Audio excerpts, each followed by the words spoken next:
नमस्कार, the beginning culture में आपका स्वागत है। आज हम बात करेंगे कर्ण के जीवन के बारे में। तो चलिए शुरू करते हैं। कर्ण का जन्म कुंती को मिले एक वरदान स्वरूप हुआ था। जब वह कुंवारी थी, तब एक बार दुर्वासा ऋषि उसके पिता के महल में पधारे।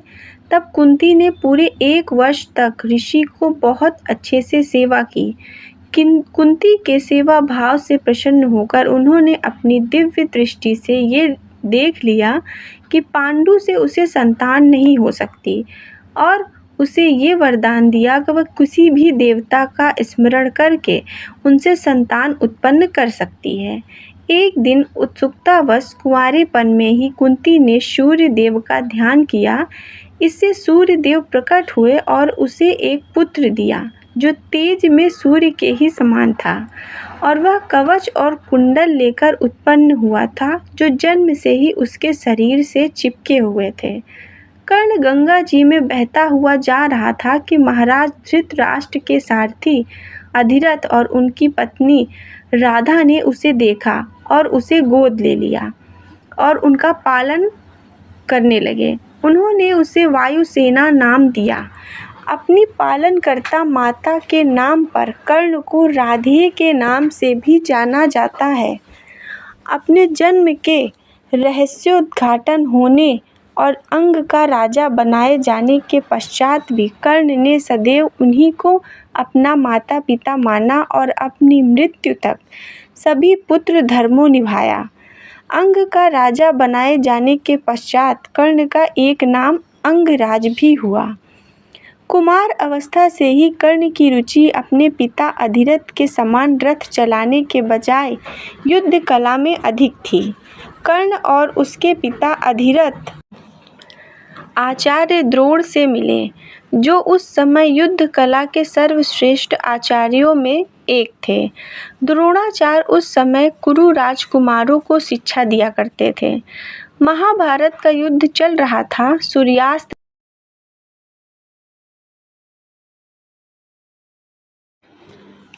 उस दिन अर्जुन कर्ण को पराजित कर अहंकार में चूर थे। वह अपनी वीरता की डींगे हाँकते हुए कर्ण का तिरस्कार करने लगे। ये देखकर श्री कृष्ण बोले, पार्थ, कर्ण सूर्य पुत्र है। उसके कवच और कुंडल दान में प्राप्त करने के बाद ही तुम विजय पा सके, अन्यथा उसे पराजित करना किसी के वश में नहीं था। वीर होने के साथ ही वह दानवीर भी है।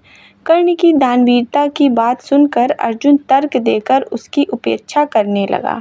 श्री कृष्ण अर्जुन की मनोदशा समझ गए। वे शांत स्वर में बोले, पार्थ, कर्ण रण क्षेत्र में घायल पड़ा है। तुम चाहो तो उसकी दानवीरता की परीक्षा ले सकते हो। अर्जुन ने श्री कृष्ण की बात मान ली। दोनों ब्राह्मण के रूप में उसके पास पहुँचे। घायल होने के बाद भी कर्ण ने ब्राह्मणों को प्रणाम किया और वहां आने का उद्देश्य पूछा। श्री कृष्ण बोले, राजन, आपकी जय हो। हम यहाँ भिक्षा लेने आए हैं, कृपया हमारी इच्छा पूर्ण करें। कर्ण थोड़ा लज्जित होकर बोला, ब्राह्मण देव, मैं रण क्षेत्र में घायल पड़ा हूँ। मेरे सभी सैनिक मारे जा चुके हैं। मृत्यु मेरी प्रतीक्षा कर रही है। इस अवस्था में भला मैं आपको क्या दे सकता हूँ?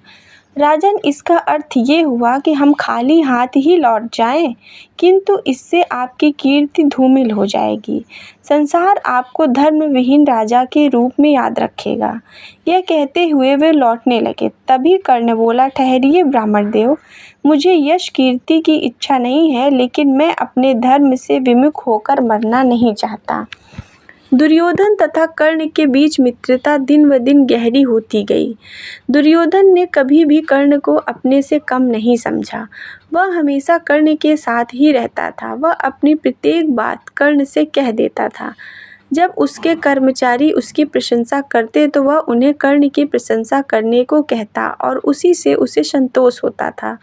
प्रतिदिन दुर्योधन कर्ण को बहुमूल्य उपहार देता था। वह कर्ण के उज्ज्वल चरित्र, शक्ति, ईमानदारी तथा उदारता का सम्मान करता था। कर्ण भी दुर्योधन के उपहार को चुकाने में पीछे नहीं रहे। दुर्योधन को वे अपने प्राणों से भी अधिक प्यार करते थे। जब दूसरों ने सारथी का पुत्र कहकर कर्ण का अपमान किया, तब सिर्फ दुर्योधन ने ही अपने बराबर सम्मान प्रदान किया था। अतः कर्ण दुर्योधन की बड़ी इज्जत किया करते थे। दान वीरता में कर्ण अद्वितीय थे। अपने वचन पूरे करने में वे प्राणों की आहुति तक देने से नहीं चूकते थे। प्रतिदिन सैकड़ों निर्धन व्यक्ति सहायता की आशा में कर्ण के पास आते थे। कर्ण उन्हें वस्त्र या धन प्रदान करते थे। इसी गुण के कारण कर्ण दानशूर कहलाए। कौरव पांडव चचेरे भाई थे। राज्य के लिए उनमें हमेशा विवाद होता रहता था।